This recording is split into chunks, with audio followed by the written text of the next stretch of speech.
What's going on, everyone? Welcome back to the channel. In this video I'm going to bring you a quick unboxing and just general thoughts on why I love the Sony FE mount or the Sony mirrorless system as a whole. So got a new lens here. I have the Sony a7 IV and the 35mm 1.4 GM, which I'm using right now to film this.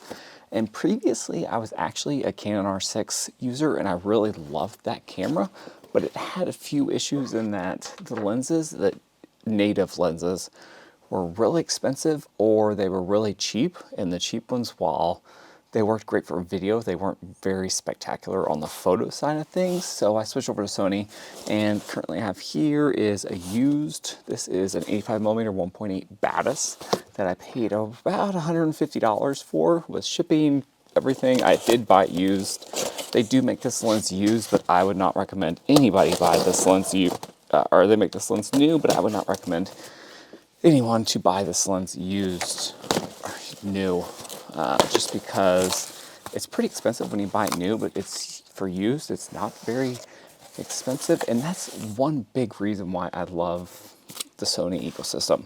There's a ton of lens options. Most of the pro grade mid-range price lenses are actually really, really good, and you don't have to pay that premium for the Canon RF mount. Their L series lenses for the Canon R6 are spectacular. I had the 51.2L, and it was probably one of my favorite lenses. And I hate the 50mm focal length. That's probably my least favorite, just because it doesn't seem wide enough. It doesn't seem close enough. I'm just not a very good person when it comes to just using the 50mm actual focus point. So we got the Batis one here.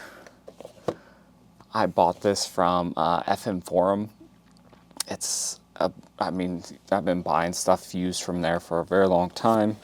And kind of go through another reason why I like these mounts, the Sony FE, is that the lenses are fairly small. So I originally wanted the Sigma 1.4 DGDN because it is a very good lens that you can get used for about $800, $850, and it does not weigh a whole lot. So this is the Batis. So this is an older lens. I think it's 2015, I want to say.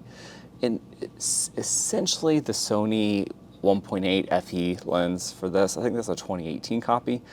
I think it's the same exact internals, but this one has stabilization internal. It also has weather sealing, so you have a nice little rubber gasket here on the back, which is nice because we go to the beach fairly often, and I use my lenses fairly frequently in beach conditions, which aren't the best out there.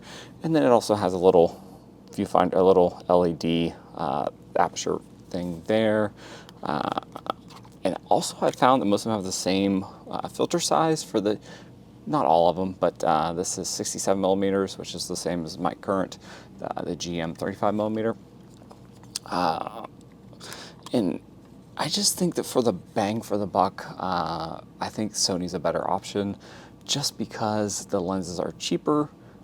I think they're optically a little more unique in, like, for example, I had the Canon 35mm 1.8 RF, the STM motor lens, and it was great for video, but for photo, it just wasn't special at all. And from what I hear, the 24mm 1.8 IS version is pretty garbage compared to, it's a cheaper lens, but from what I've seen, and I did try to adapt lenses, but I did not like that, so I aborted that mission pretty quickly and went this route. The adapted lenses work really well, but I just think it's, why are you getting a mirrorless camera if you're adapting lenses in 2022, 23, whenever you actually see this?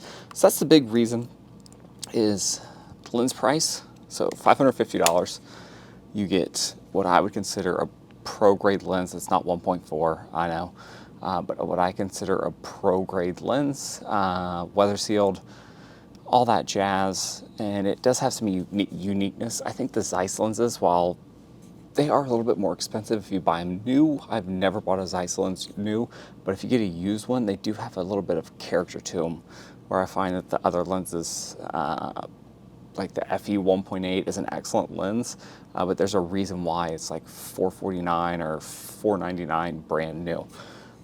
So that's it. This is a quick, very quick video. I would not hesitate to buy lenses new, especially something like this. You can get these serviced pretty easily in the United States, so if something goes wrong, you can go about that route. So that's it. Image stabilization, that's what it is. Internal. I don't think it's quite the same as IS, optical stabilization, so I don't think it's quite the same as like the IS, like if you get a 7200 with IS in it, I don't think it's quite the same stabilization, but I do like having that little bit of extra stabilization there for your lens. So that's it. If you have any comments, questions, leave them below and I will get back to you. Thanks for watching this video. It's a little unorganized and random, but I just got this in. So thanks and have a good day.